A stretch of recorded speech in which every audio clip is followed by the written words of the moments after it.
तो आज की क्लास में हम शुरू करते हैं इन्वर्स ट्रिग्नोमेट्रिक फंक्शन जो एनसीईआरटी के चैप्टर नंबर 2 में दिया हुआ है। इससे पहले हम कुछ बेसिक चीज़ें जो है ना रिलेशन एंड फंक्शंस की, वो बेसिक चीज़ें पढ़ेंगे। तो आइए स्टार्ट करते हैं इन्वर्स ट्रिग्नोमेट्रिक फंक्शंस चैप्टर 2।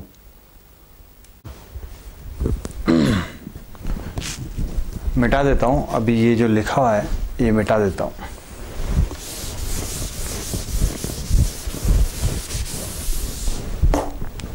सबसे पहले इन्वर्स ट्रिग्नोमेट्रिक फंक्शन में हमको ये पता होना चाहिए कि इन्वर्स फंक्शन होता क्या है। इन्वर्स फंक्शन जो है वो पता होना चाहिए। बुक खोल देता हूँ मैं, ताकि बुक के हिसाब से अकॉर्डिंग उसके चलते रहेंगे। Inverse function relation and function में हमने क्या पढ़ा था?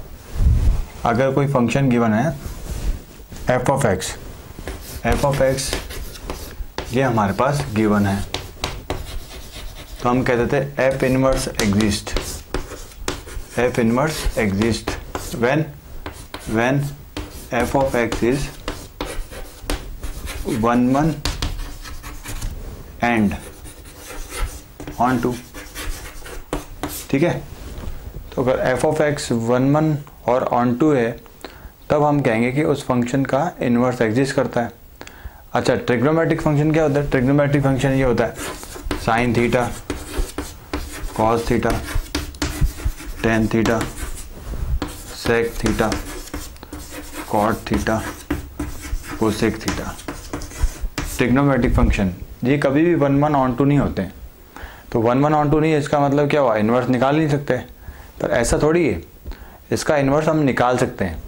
हम क्या करेंगे, इसके जो डोमेन है, इनके जो डोमेन है उनको कुछ रेस्ट्रिक्ट कर देंगे। मतलब ऐसी वैल्यूज़ लेंगे ताकि ये 1 और ऑन टू हो जाए। इसको एग्जाम्पल से समझेंगे एक बार। एग्जाम्पल से साइन एक्स का ग्राफ पता होना चाहिए पहले। साइन एक्स का ग्राफ क्या होता है? ये आपकी वाई एक्सिस, ये एक्स एक्सिस। साइन जीरो क्या होता है? जीरो। Sine zero. साइन की मैक्सिमम वैल्यू क्या होती है? 1 और मिनिमम वैल्यू क्या होती है? -1। ये मैंने प्लॉट कर दी। ये वाई एक्सिस हो गया। 0 पे 0, साइन 0 पे 0, साइन 0 पे 0, साइन 30 पे क्या होता है? हाफ। साइन 30 पे हाफ। उसके बाद में साइन 30 के बाद साइन 45 पे 1/√, थोड़ी बड़ी होगी, थोड़ी बड़ी। 1/2 के बाद π/4 के बाद 90, π/2 पे π/2 पे क्या हो जाएगी? 1 हो जाएगी ना। तो इसका ग्राफ कुछ ऐसा आएगा। इसको पीछे तक ले लेता हूँ, यहाँ तक नेगेटिव वैल्यूज तक। ये 1 -1 है और ये ऐसा जाएगा। ये 1 है, तो ये 1 को यहाँ तक ले लेता हूँ। ठीक है, अब देखो π/2 पे क्या हो रही है? 1 हो रही है। और ये क्या हो जाएगा? ये पाई हो जाएगा। अच्छा, पाई के बारे में बताओ ना जी ना। पाई क्या होता है? पाई एक 22/7 मत कर देना। ये वो वाला पाई नहीं है ना। पाई रेडियन, डिग्री रेडियन, पाई 22/7 मत कर देना। पाई की वैल्यू क्या होती है?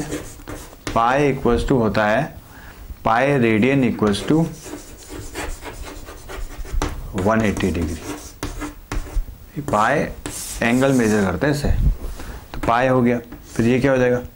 3π/2 और ये क्या हो जाएगा? 2π। ये क्या हो जाएगा? ये क्या हो जाएगा? -π/2। ये क्या हो जाएगा? -π।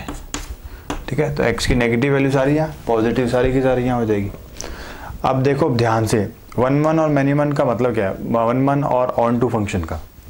ऑन टू का मतलब सारी वैल्यूज लेनी चाहिए। 1 का मतलब एक यूनिक इमेज होनी चाहिए। अगर तुम x की वैल्यू रख रहे हो तो x की एक यूनिक इमेज आनी चाहिए। तो एक ट्रिक याद कर लो। क्या?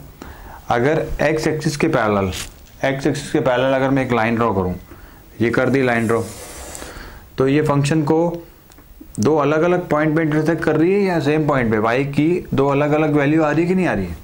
नहीं आ रही है। देखो y की वैल्यू मान लो यहाँ पर अगर हाफ मान ले तो हाफ आ रही है। कहाँ पे आ रही है? यहाँ पर आ रही है। उससे कॉरस्पॉन्डिंग x की वैल्यू क्या आ रही है? ये मान लो हाफ आ रही है π/6 पे, और फिर यहाँ पे भी हाफ आ रही है। तो ये आ रही होगी कुछ पाई से बड़ा नंबर होगा, π/2 से बड़ा होगा।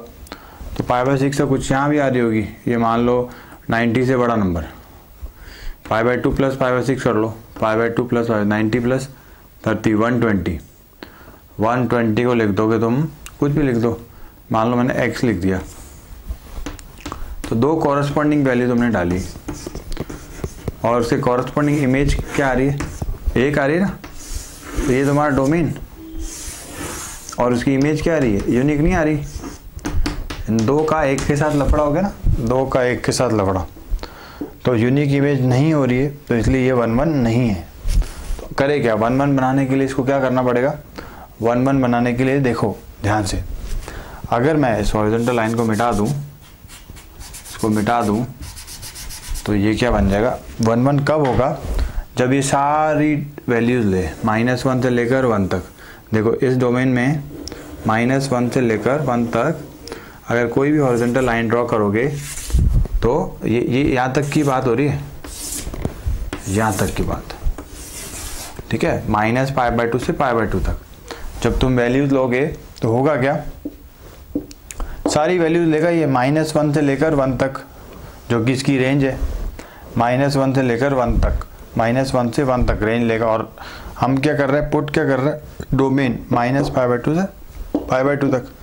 अच्छा, कोई भी वैल्यू रिपीट नहीं हो रही है ना, मतलब y की जो वैल्यू आ रही है उसके कॉरस्पॉन्डिंग x की सेम वैल्यूज नहीं आ रही है। जैसे यहाँ हो रहा था y की वैल्यू 1 पे x की दो वैल्यू आ रही थी, तो दो एलिमेंट डाले, इनपुट दो डाले, आउटपुट एक ही आ रहा है, तो ये 1 1 नहीं है।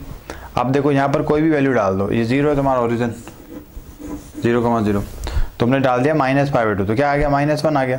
तुमने π/2 डाल दो 1 आ गया, तो -π/2 अगर मैं इसको ऐसा लिख दूं, ये -π/2 तुमने इनपुट डाला तो क्या आ रहा है, -1 आ रहा है, और π/2 पे क्या आ रहा है, 1 आ रहा है। तो देखो यूनिक इमेज हो गई, तो 1 1 हो गया, तो 1 1 हो ही गया। ऑन टू क्या मतलब सारी वैल्यूज होनी चाहिए, उसकी जो रेंज है उसके कोई ना कोई प्री इमेज होनी चाहिए, इसकी कोई प्री इमेज। ये रिलेशन एंड फंक्शन में समझा चुका हूँ, रिलेशन एंड फंक्शन में समझा चुका हूँ। तो इसकी प्री इमेज कैसे होगी, देखो ये इसकी प्री इमेज हो रही है, इसकी प्री इमेज हो रही है, तो ये ऑन टू भी हो गया। तो अब इसको रेस्ट्रिक्ट कर देते हैं, इनवर्स फंक्शन कब एग्जिस्ट करेगा, जब 1 1 और ऑन टू होगा। तो इनवर्स, साइन का इनवर्स कैसे लिखा जाएगा, साइन इनवर्स ऑफ एक्स, ठीक है, ये इनवर्स ऑफ साइन है, इनवर्स ऑफ साइन एक्स। इसको ये मत समझ लेना ना, इसको कई बार स्टूडेंट कर देते 1/sin x, ये अलग चीज है। इसका मतलब क्या है, साइन x का इनवर्स, ये तो रेसिप्रोकल है, तो इसमें और इसमें कंफ्यूजन मत होना। ये इनवर्स फंक्शन है, इनवर्स किसका, साइन x का इनवर्स है, और ये रेसिप्रोकल फंक्शन है, तो ये और ये सेम नहीं है, ध्यान रखना, बहुत इंपॉर्टेंट चीज है। इनवर्स निकालते वक्त ये ध्यान रखना 1 1 और ऑन टू होना चाहिए। देखो सिमिलरली cos x का ग्राफ मैं ड्रॉ कर रहा हूँ, cos x का ग्राफ भी, अच्छा sin x का मतलब क्या हो रहा है, 1 1 ऑन टू कब हो रहा है, 1 1 ऑन टू कब हो रहा है, जब डोमेन क्या हो, डोमेन हो -π/2 से π/2 और रेंज क्या हो -1 से 1, ठीक है। तो cos x को क्या करेंगे हम, ये ड्रॉ कर लेते हैं फटाफट। cos x का ग्राफ कैसा आएगा, cos 0 पे क्या होता है, 1 होता है, cos 0 पे 1, cos π/2 पे क्या होता है, 0 होता है, 0, तो cos π/2 पे क्या हो गया, 0 हो गया। पाई पे क्या हो गया, पाई पे -1, फिर ये वापस से आएगा, फिर ये ऐसा आएगा, ये ऐसा आएगा, ऐसा कुछ है ना, ऐसा कुछ ऊपर जाएगा और यहाँ तक जाएगा, ठीक है। अब देख लो इधर, ध्यान से देख लो इसको, बहुत इंपॉर्टेंट चीज़ है 1। अब मैं cos x का ग्राफ देख रहा हूँ, ये कैसे जा रहा है, देखो इसमें 1 एक हॉरिजॉन्टल लाइन की थी, तो इस इंटरवल पे क्या आ रही, 2 वैल्यूज आ रही, तो मतलब नहीं है ना, 1 1 है ही नहीं है, मैनी 1 हो गया।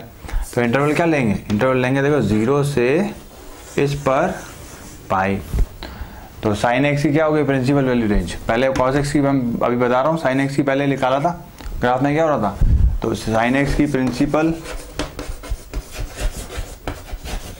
वैल्यू ब्रांच वो क्या हो जाएगी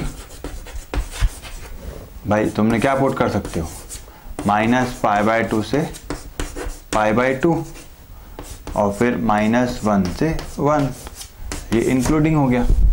ठीक है, तो इधर 1 1 और ऑन टू हो गया। 1 1 ऑन टू इनवर्स कब एग्जिस्ट करेगा, समझ में तो आ गया ना। इनवर्स जो है तभी एग्जिस्ट करेगा जब हम किसी फंक्शन का इनवर्स निकाल रहे हैं, और कब, जब वो 1 1 और ऑन टू हो। ठीक है, इतना काफ़ी है इस लेक्चर के लिए। अभी आगे और कंटिन्यू पढ़ाऊंगा मैं ना, आगे नेक्स्ट वीडियो और देख लेना। अभी मैं एक्सरसाइज कराऊंगा, उससे पहले थोड़ा बहुत बेसिक बता दूंगा प्रिंसिपल वैल्यू ब्रांच का। ठीक है, ओके।